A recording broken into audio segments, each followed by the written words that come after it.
Get ready to peer behind the curtain of the private equity universe with each episode of Best But Never Final. Hi, I'm Lloyd Metz, joined by Doug McCormick and Sean Mooney. Together, we'll navigate the corridors of private equity, revealing the uncommon knowledge, challenges, successes, and lessons that drive the world of private equity and business forward. Let's go.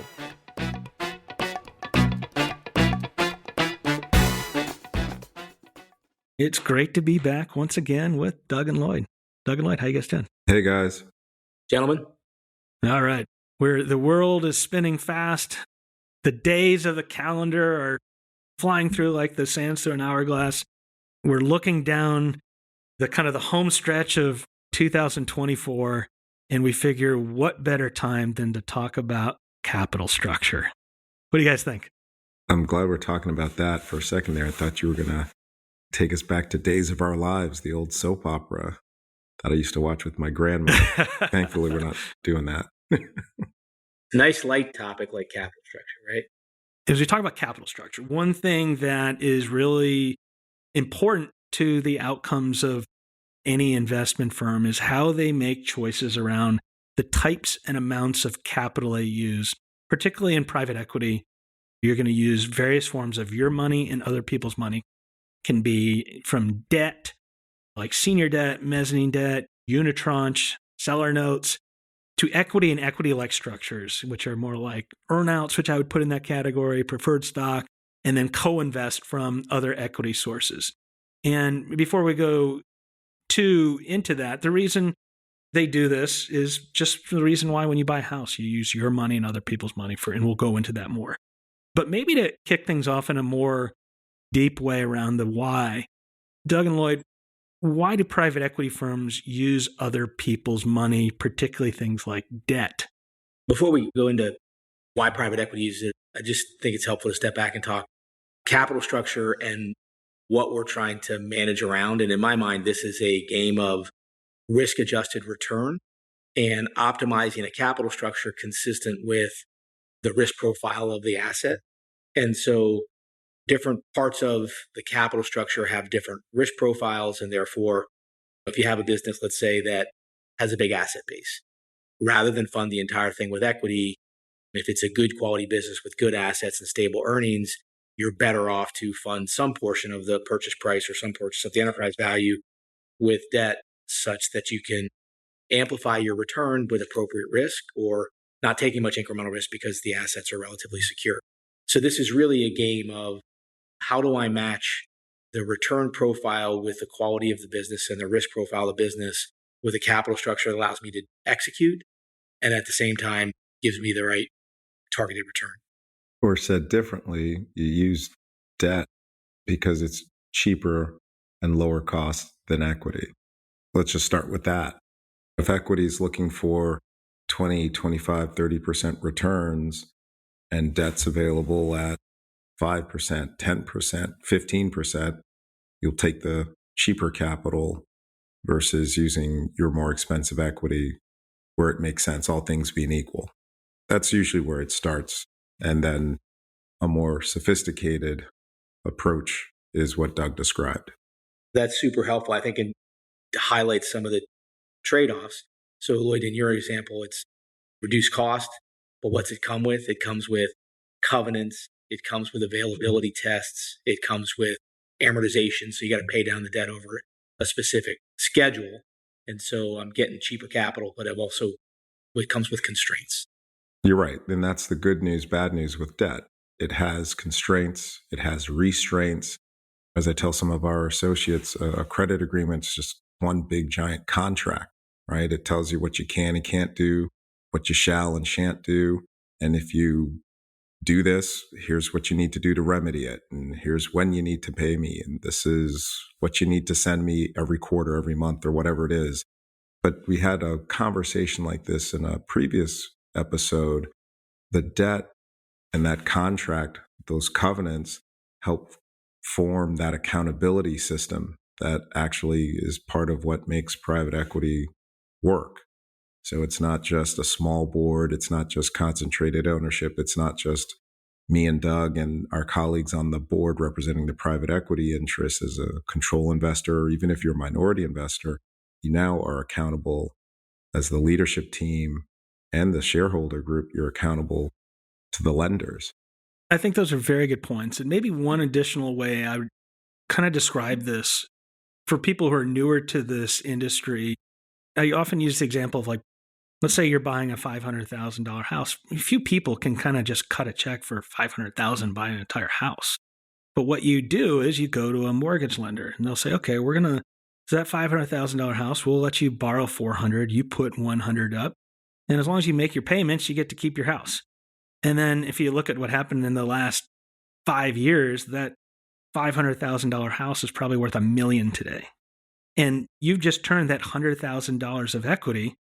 Now the house is, if it's $100,000, let's say you didn't, just to keep the math simple, it's still $100,000 of equity, and you've got the $400,000 of mortgage.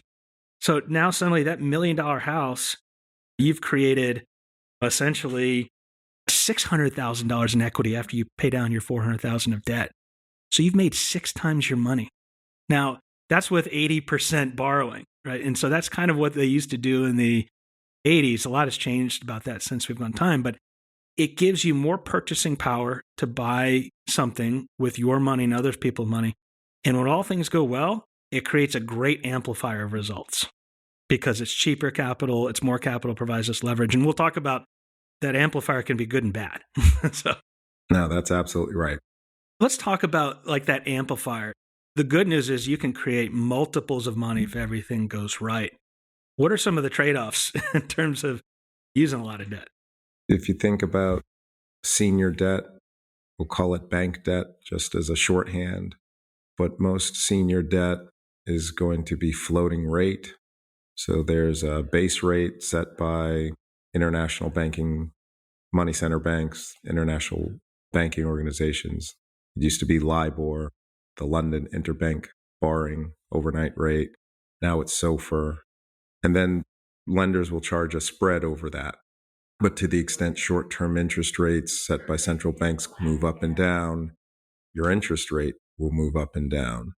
And that is something you need to consider as you think about managing your company's balance sheet.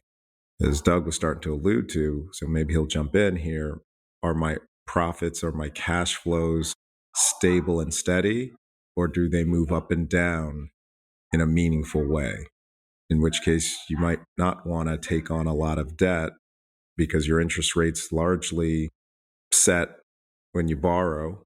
And if it goes up, you need more cash flow to service the same amount of debt. For the last 20 plus years, some people would argue 40 years, the trend in short-term interest rates was down. So your interest rates generally over 5-year periods would decrease. And a lot of companies and a lot of private equity firms got used to that environment. Arguably, we're in a different environment now, so you have to think about it with the risk being interest rates going up, right? So you kind of have to do a little bit of calculus to see if your cash flows at your company can support the amount of debt that you think you want to borrow today, but then kind of guesstimate a little bit in terms of what interest rates may or may not do going forward. Can you pay down debt with your cash flows? You got to think about all of that. If you were a CFO at a portfolio company or just any company, really, I'd start with those kind of thoughts. And Lloyd, what happens if you don't make that payment? So it depends on the lender. And that's another consideration that maybe we'll get to talk about today. But even though a piece of debt, the terms, the rates may be similar between lenders, those lenders are people, and those people are part of organizations, and organizations have philosophies, cultures, and approaches. And so to answer your question, Sean, it kind of depends on who you're borrowing from. As a firm, do they stay calm when things go off plan, or do they get really tight? Are they by the book? Are they more commercial and reasonable? People come in different varieties, and that shows up in terms of how lenders react. So some lenders are strictly by the book with the credit agreement. You miss a payment, you're in default. The credit agreement says you have X number of days to cure the default. Here's the ways that you can cure the default. And they expect you to follow the letter. Other lenders could be a bit more understanding and commercial. And depending on the severity of the violation, they may allow you to do different things or pay an amendment fee or an extra day or two in the cure period. There's some latitude. It's going to be a function of what's the nature of that lender. There's a lot of different ways lenders can react in challenging situations. The general framework is in an underperforming asset, they're focused on three things. One is they want to reprice the risk, right? So they're taking more risk because the asset's underperforming. So they look to reprice it. It could be amendment fee, it could be interest rate. The second is they generally want to limit their exposure. And so often when a company's underperforming is the exact time they need liquidity. And the bank will often try to reduce its exposure to the asset by finding ways to reduce the revolver, secure additional pay down, et cetera. And then the third is ultimately they've got rights that allow them to protect their assets over time. They'll look to ensure they're in a place in the capital structure where they can recover. I think those are really good points. And for those who are CEOs of companies or family businesses, et cetera, the big thing to think about, we've talked about it can be this great amplifier of good. But ultimately, even as a private equity firm, you miss enough payments, you don't cure it, the bank at some point is going to say, either pay us down, give us cash, or we're taking the keys to the house. They'll take the asset. Just like we saw in the great financial crisis when people became over with their homes, eventually the banks kind of said, we need to close. The banks will do the same thing. And so as you're thinking about capital structure, the ultimate risk that we always would have in mind, I certainly today have in mind, is like, if you fly too close to the sun, eventually Icarus's wings could melt. And so you don't want to like go plunging down into the ultimate demise. And so you got to be really prudent around knowing what you think this business can confidently bear and not being kind of overly piggish on that. Is that a fair way also to frame it? Yeah, I think that's right, Sean. And another advantage to having a private equity sponsor is the banks or lenders will just say, we'll look to the private equity firm to put up additional equity to support the business if need be. Whereas if you were a standalone company, you might not have that additional support. This episode is brought to you today by HCI Equity Partners, a lower middle market private equity firm focused on partnering with family and founder-owned manufacturing, service, and distribution companies. ICV Partners, an innovative private equity firm supporting management teams of leading companies at the lower end of the middle market. And Blue Wave, the business builders network connecting the most proactive business builders in the world with the best of the best service providers for critical, variable, on-point, and on-time due diligence and value creation needs. Now back to the episode. There's different approaches to using debt and how much you use and when you use it. How do you think private equity firms think through that? Like how much to use and how much to use when? I think it's strategy dependent.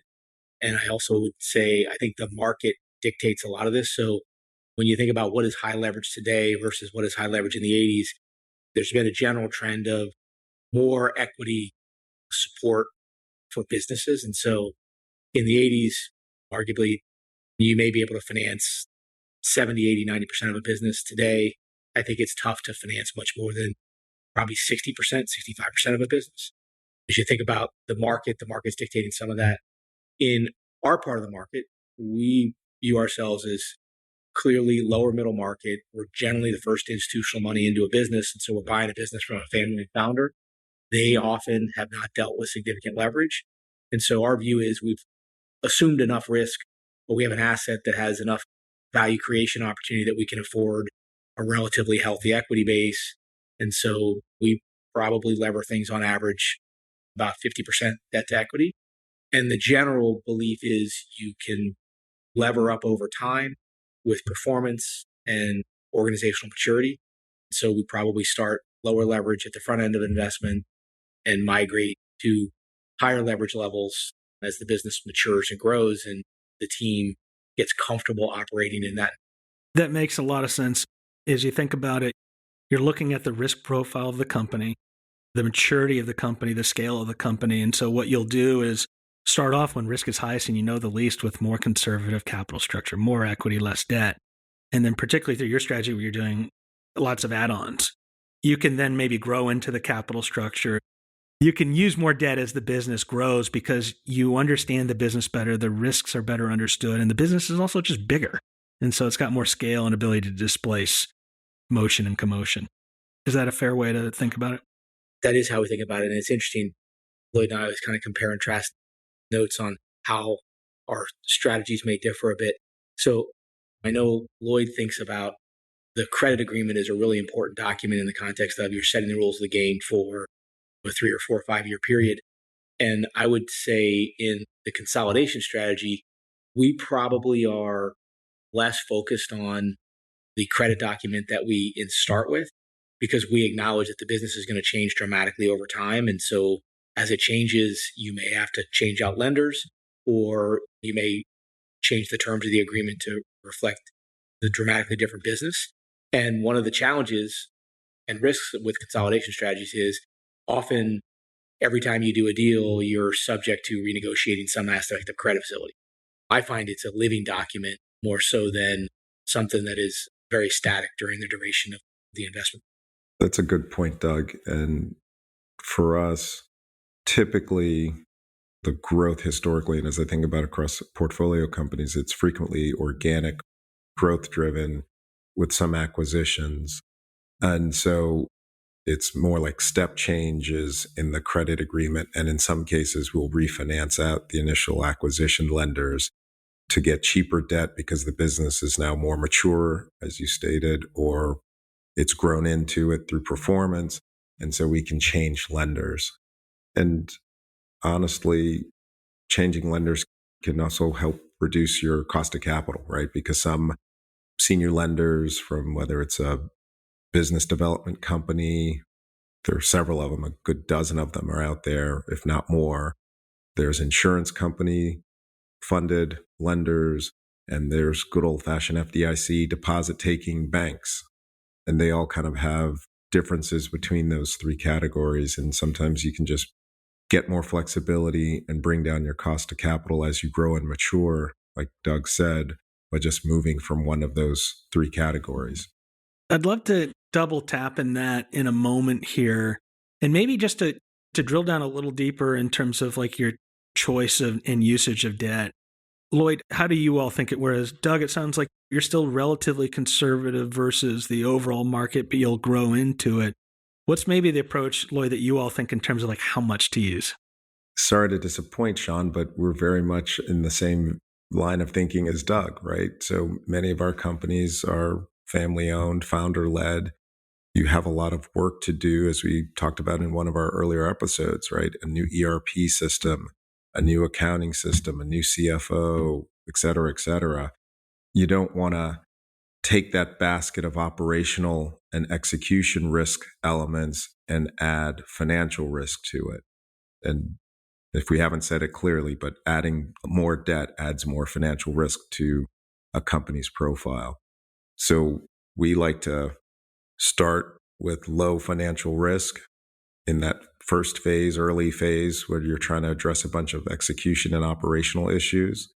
And as you succeed in addressing those, the new CFO works, the new head of sales works, whatever it is that you put in place is working, then you can start to increase the financial risk.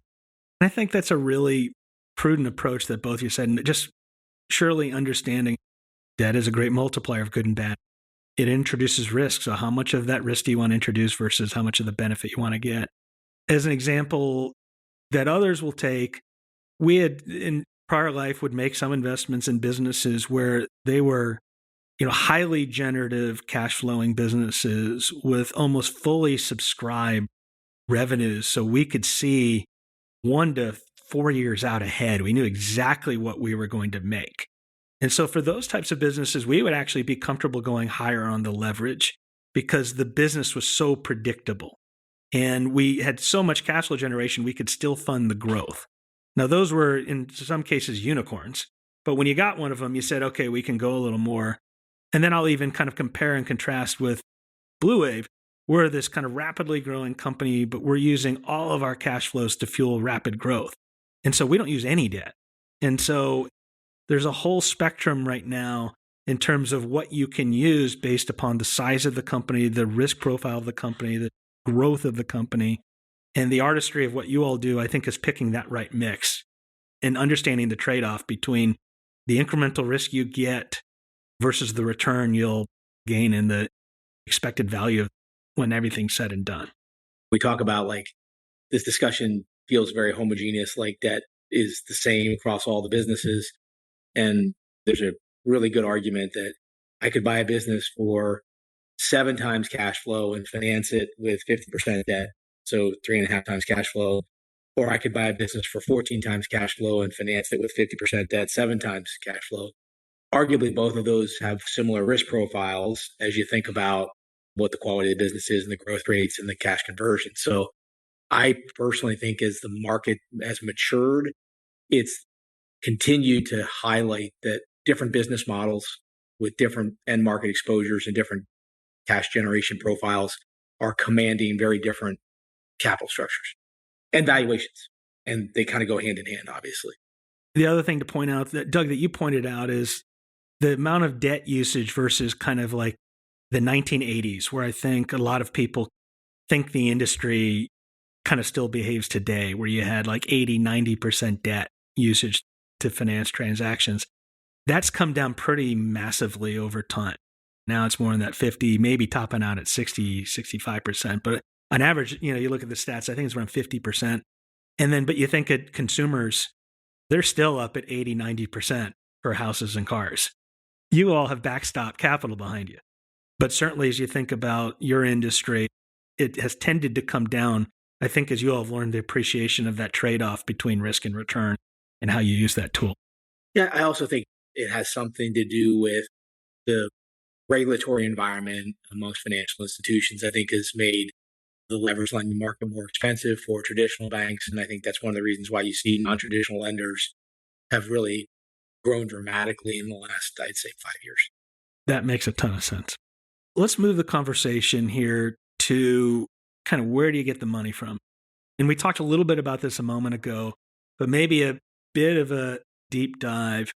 What are the types of lenders, firms, et cetera, that are providing the senior debt? How do they maybe differ from each other? So I would say, listen, there's a whole different host of institutions that service this market broadly.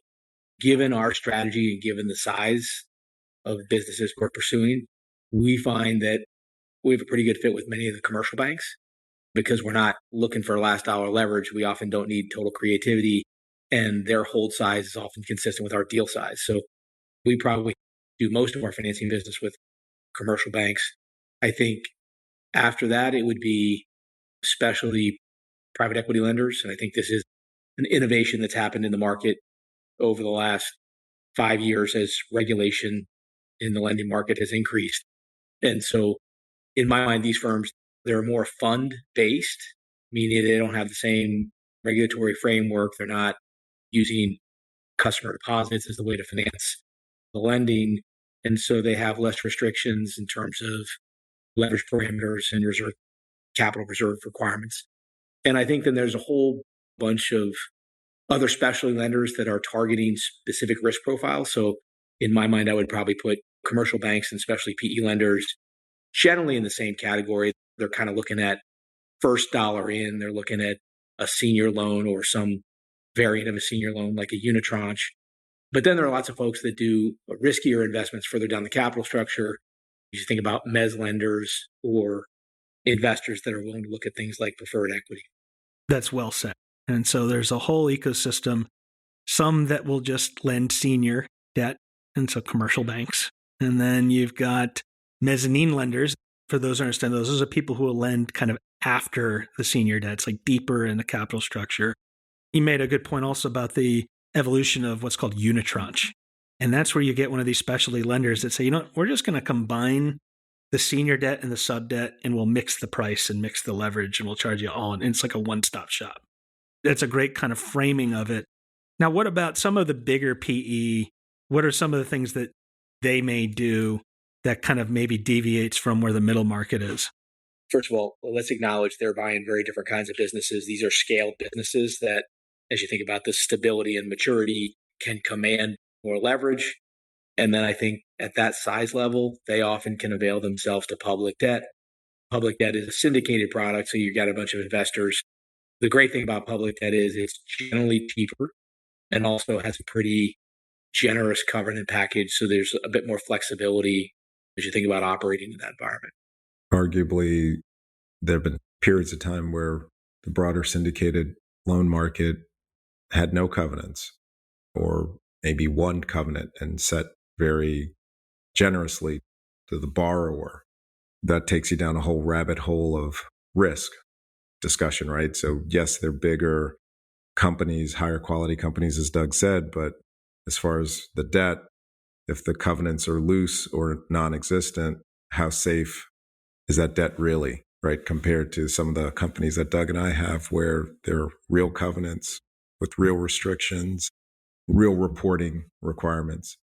So bigger PE is able to get often more debt, cheaper, with fewer restrictions, but their companies are also much bigger, they're more stable, more scale, and they probably look a lot more like a public company size vehicle than kind of these founder-owned transitioning businesses that you're taking from good to great. That's right.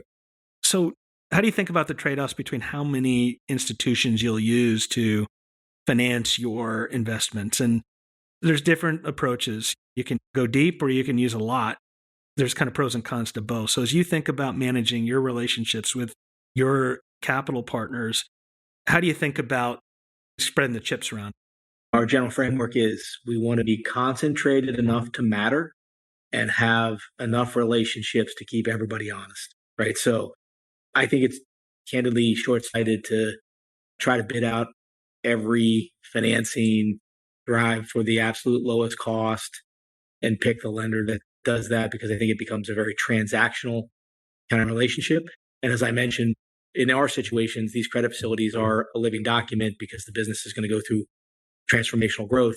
So we're looking for somebody that we have multiple repeat relationships with, where everybody's optimizing over the portfolio as opposed to one specific deal. And I think that just creates a much more constructive environment in a set of circumstances that you know are going to change and evolve.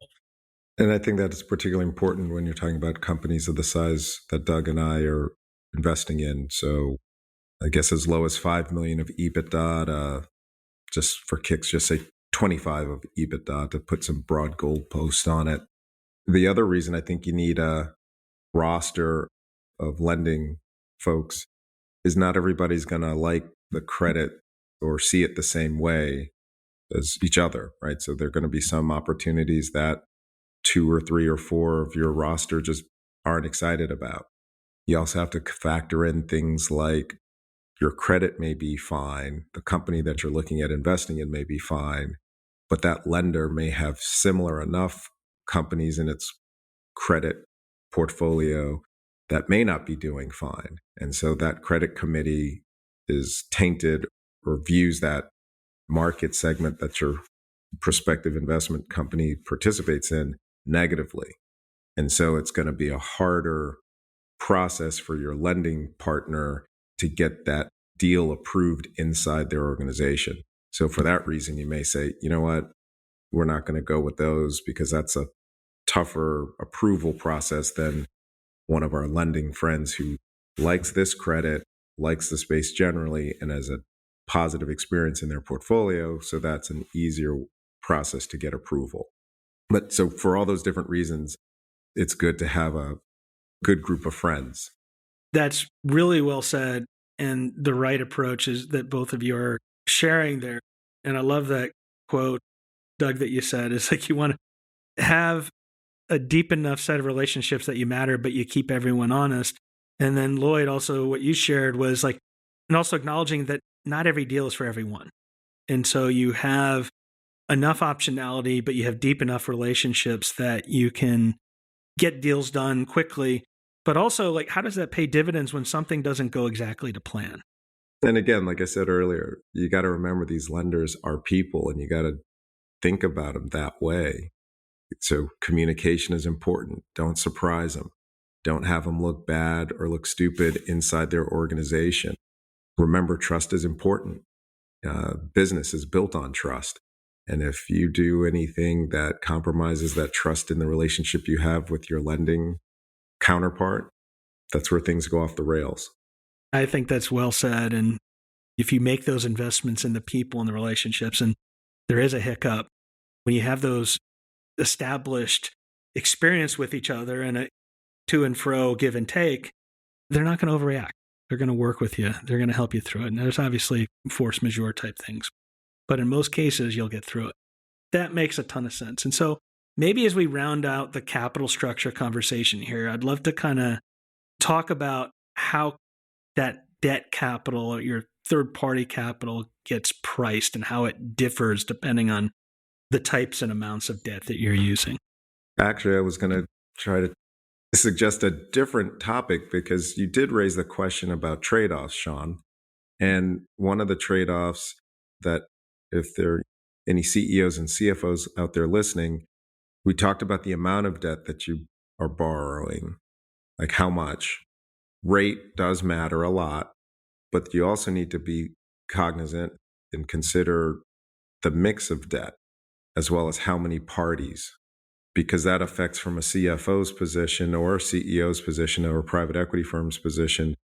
How many people do I need to deal with if I need to change the credit facility because I want to build a plant or acquire somebody, or if God forbid things go off plan and we need to ask for some forgiveness or for leniency and waive some things, how many people do I need to talk to? And is everybody in agreement? Because we're talking about senior debt and subordinated and other classes. They have intercreditor and interclass agreements and rights that you need to take into consideration. So I don't know if that's where you were trying to go next, but that's one thing to think about. I just think that that's a really good point. We talked about how we're trying to manage relationships in a way that your financing partner can be, it's an ongoing relationship where they're optimizing over the whole portfolio. And when you start to create complicated capital structures, in many cases, what you're doing is you're forcing financing participants who don't have a long-term relationship to work together. And that can be cheap and it can be very effective in terms of securing maximum leverage, but it also creates all kind of potential complexity when things don't go well. So specifically, senior debt, subordinated debt, preferred equity, the more layers of different constituents you have in the capital structure, often the more leverage you can secure, and it probably optimizes cost. But when you have a hiccup, you not only have to appeal to each one of those in the context of your relationship, but you've got to assume that they can work together. And in some cases, the differences that they have based on where they sit in the capital structure can really be very different. And so one of the things people need to be very cognizant of is like not only the possibility of things going bad, but when they do, have you created a capital structure that is so complex that it's hard to solve the problem? I think those are very, very well said by both of you. In a nutshell, the more debt you use, the more complex the structure, the less mutual relationships you have, the more expensive it'll be either at time or over time in one way or another. That's a good way of putting it. Maybe cheap at first, but it won't be eventually. And the only other thing I would introduce into the conversation, like how it costs, is kind of the health of the capital markets themselves. And so as we kind of alluded, Lloyd, to like the financial crisis, the walk on the banks that occurred last year with some of the tech world that imploded and then had kind of ripple effects across the capital markets. The health of the capital markets has a big impact on the overall cost. And so even in the last, go back 6 months from the time this is being recorded, debt was arguably 300 to 400 basis points more expensive than it is today.